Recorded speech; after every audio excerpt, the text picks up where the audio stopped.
오늘 읽은 본문은 유월절에 관한 본문이죠. 오늘 본문에서 하나님께서는 애굽 땅에 행하시는 마지막 재앙을 계기로 유월절을 정하시고 규례로 여호와의 절기로 지킬 것을 말씀하고 계십니다. 하나님께서는 애굽 땅에서 9가지 재앙을 내리셨고 애굽 땅에 9가지 재앙을 내리셨고 마지막 이제 10번째 재앙을 내릴 준비를 하고 계십니다. 하나님께서는 애굽 땅에 내린 10가지 재앙 가운데 4번째 재앙인 파리 재앙부터 이스라엘 백성들을 구별하셨습니다. 즉 애굽 땅에는 재앙이 임하게 하셨지만 이스라엘 자손들이 살고 있는 고센 땅에는 재앙이 임하지 않게 하셨습니다. 하나님께서 이렇게 이스라엘 자손들을 구별하심으로 인해 하나님의 위대하심과 자신이 여호와임을 그들에게 나타내셨습니다. 9가지 재앙이 일어나는 동안 이스라엘 자손들이 할 것은 아무것도 없었습니다.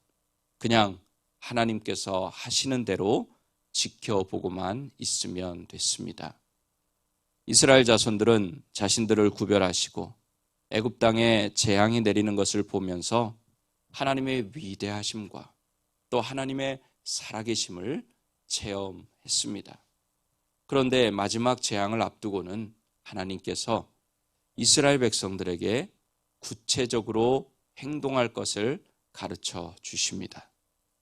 결국 이스라엘 자손들에게 요구하신 행동은 유월절에 행해야 하는 규례가 됩니다. 우리 그것들을 좀 먼저 살펴보겠습니다. 첫 번째로 하나님께서는 이스라엘 백성들, 이스라엘 자손들을 출애굽하는 달, 그 달을 그 해의 첫째 달이 되게 하라고 말씀하십니다. 우리가 지금 사용하고 있는 달력은 태양력이죠. 물론 음력을 사용하기도 합니다. 태양력을 보면 출애굽의 역사가 일어난 것은 3월에서 4월. 이 3월에서 4월을 가나안식으로 아비벌이라고 합니다. 또 바벨론식으로 이름하면 니산월이라고 합니다. 출애굽을 한 달이 태양력으로 하면 1월이 아니지만 하나님께서는 이스라엘 자손들을 애굽의 종살이에서 해방시키신 이 날을 이스라엘의 첫째 달로 삼으라고 하십니다. 시작이 되게 하라는 것이죠. 또 새로운 새 역사를 시작하시겠다 하시는 것입니다. 즉 아비벌을 이스라엘의 1월 달로 삼으라는 것입니다. 하나님께서 이렇게 하라고 하신 이유는 출애굽의 역사를 이스라엘 자손들로 하여금 기억하게 하시기 위해서, 또 이스라엘 자손들의 역사가 새롭게 하나님과 함께 시작되게 하시기 위해서 그렇습니다. 우리 예수 믿는 사람들도 그렇지 않아요? 예수를 믿기 이전에는 그냥 다른 사람들과 똑같이 그렇게 어떤 시간의 의미를 부여하고 살았지만 예수님을 믿고 거듭난 이후에는 우리는 그 거듭났을 때를 정말로 우리의 새로운 삶의 시작으로 여기지 않습니까? 마찬가지로 하나님께서도 이스라엘 자손들이 이제는 지난 어떤 그런 시대에 또는 시간에 얽매여 사는 사람들이 아니라 하나님께서 제정하시고 하나님께서 새로운 역사를 이루어 가시는 그 시작을 새로운 시작으로 삼으라. 새롭게 살아라. 새 역사를 살아라 하는 것을 말씀해 주고 계신 것입니다. 그러므로 이 말씀을 우리에게 적용해 보면 우리의 삶도 그래야 됩니다. 우리가 예수 믿기 이전의 삶은 세상 사람들과 똑같은 삶이었어요. 이제 그런 삶은 청산하고 예수 믿고 난 이후에 새로운 삶을 살아라. 또 유월절 규례를 보면 두 번째로 양이나 염소를 잡게 하셨습니다. 아무 양이나 아무 염소나 잡아도 되는 것이 아니라 흠이 없는 1년 된 수컷으로 잡아야 했습니다. 그리고 그것도 얼마의 양을 잡아야 되는지, 식구수대로 어떻게 잡아야 하는지 잘 가르쳐 주십니다. 그리고 4일 동안 그 양이나 염소를 잘 보관했다가 4일이 지난 아비벌 14일에 잡으라고 가르쳐 주셨습니다. 또 세 번째로 아비벌 14일에 양을 잡아 그 피를 집 좌우 문설주와 임방에 바르라고 말씀하셨습니다. 마지막 네 번째로는 그 고기를 불에 구워 무교병과 쓴 나물과 함께 먹으라고 말씀하셨습니다. 그리고 먹는 방법까지도 일러주셨어요. 허리에 띠를 띠고 발에 신을 신고 손에 지팡이를 잡고 급히 먹으라고 말씀하십니다. 이는 출애굽의 명령이 언제 떨어질지 모르기 때문에 만반의 준비를 하고 있어야 한다는 뜻입니다. 우리의 신앙생활도 이 마지막 시대, 어제도 마지막 시대를 말씀드렸지만 이 마지막 시대도 우리가 이런 자세로 신앙생활을 해야 되지 않을까 그렇게 생각이 들었습니다. 하나님이 언제든지 말씀하실 때 움직일 수 있도록 허리에 띠를 띠고 손에 지팡이를 잡고 신을 신고 그렇게 살아가는 것입니다. 또 이렇게 하는 것은 그들이 당시에 그토록 급하게 구출된 것이 오직 주의 은총 때문이었음을 후손들에게 두고두고 알리도록 하기 위한 의도도 포함되어 있습니다. 이 네 가지 중에서 가장 중요한 것은 무엇일까요? 그것은 양을 잡아서 집 좌우 문설주와 임방에 바르는 것입니다. 왜 양의 피를 집 좌우 문설주와 임방에 바르라고 하셨는지에 대해서 13절에 이렇게 말씀하십니다. 내가 애굽 땅을 칠 때에 그 피가 너희가 사는 집에 있어서 너희를 위하여 표적이 될지라. 내가 피를 볼 때에 너희를 넘어가리니 재앙이 너희에게 내려 멸하지 아니하리라. 아멘.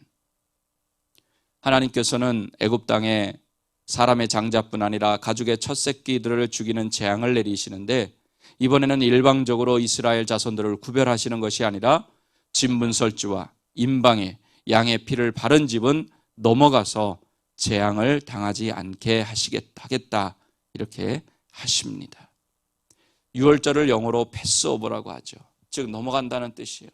죽음의 재앙이 그 집 좌우 문설주와 임방에 발라진 피를 보는 순간 넘어간다 하는 의미에서 유월절이라고 명칭을 정했습니다.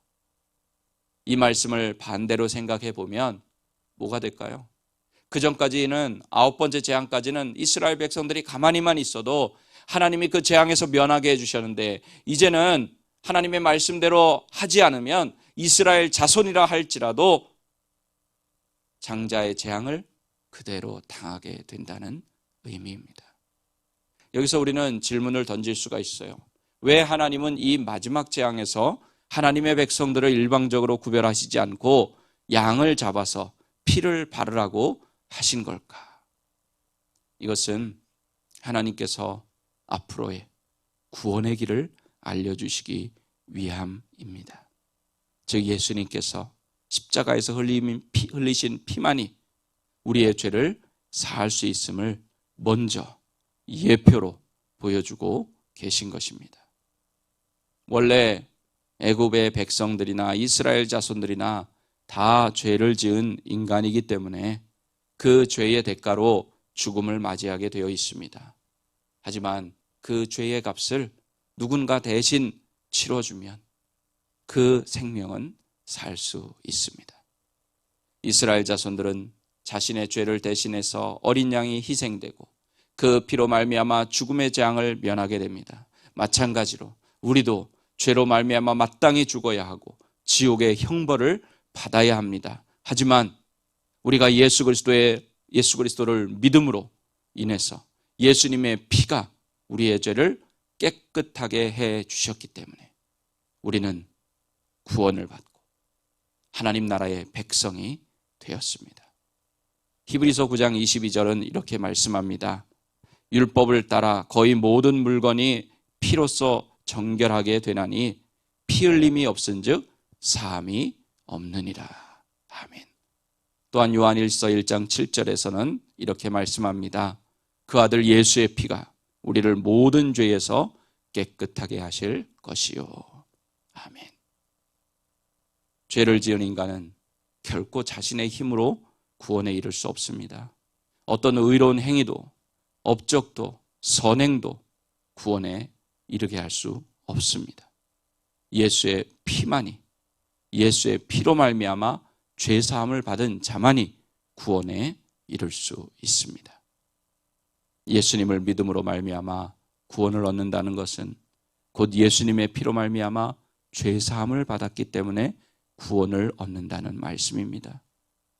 예수님을 믿는 사람들이 예수님을 믿고 난 이후에도 죄를 짓지 않는 게 아니에요. 하지만 그 죄를 회개할 때 예수님의 피가 우리의 죄를 덮고 우리의 죄를 깨끗하게 씻어줍니다. 그러면 하나님께서 보실 때 우리의 죄, 우리의 죄성 이런 것을 보시는 것이 아니라 우리 주 예수 그리스도 보혈의 공로를 보시고 그 보혈로 의롭게 된 우리를 봐주십니다. 주의 보혈에는 이렇게 생명을 살리는 능력이 있습니다. 그 피가 우리를 살렸습니다. 그리고 그 피가 앞으로도 수많은 영혼들을 살릴 것입니다. 죄로 말미암아 죽을 수밖에 없는 죄인을 살리는 것 바로 보혈의 능력인 줄 믿습니다. 그래서 우리에게는 십자가의 피가 너무나도 중요합니다. 십자가의 피가 없는 기독교는 있을 수 없습니다. 이 십자가의 피의 공로를 부정하거나 희석시키거나 다르게 말하는 것은 잘못된 이단이요 유사 기독교입니다. 이런 영적인 원리를 세상 사람들에게 알려주어야 해요. 그래서 그들도 보혈의 공로로 생명을 얻게 해야 됩니다. 그것이 하나님께서 우리에게 주신, 우리 예수님 승천하시면서 우리에게 맡겨주신 사명인 줄로 믿습니다. 우리 사랑하는 오린교회 가족 여러분, 출애굽 당시 말씀에 순종하여 어린 양의 피를 진문설주와 임방에 바른 사람들은 모두 죽음을 면했습니다. 이처럼 예수님이 이 땅에 오신 이후에는 예수님의 보혈의 능력을 믿는 사람은 모두 죽음을 면하고 영원한 생명을 얻습니다. 우리 모두 보혈의 공로로 구원함을 받았음을 다시 한번 기억하시고 감사하시길 바랍니다. 그러므로 보혈의 은혜를 먼저 경험한 우리가 생명을 살리는 그 보혈의 은혜를 세상 가운데 알려주어서 죽음을 향해 지옥을 향해 달려가는 영혼들을 건져낼 수 있기를 예수님의 이름으로 간절히 축원합니다.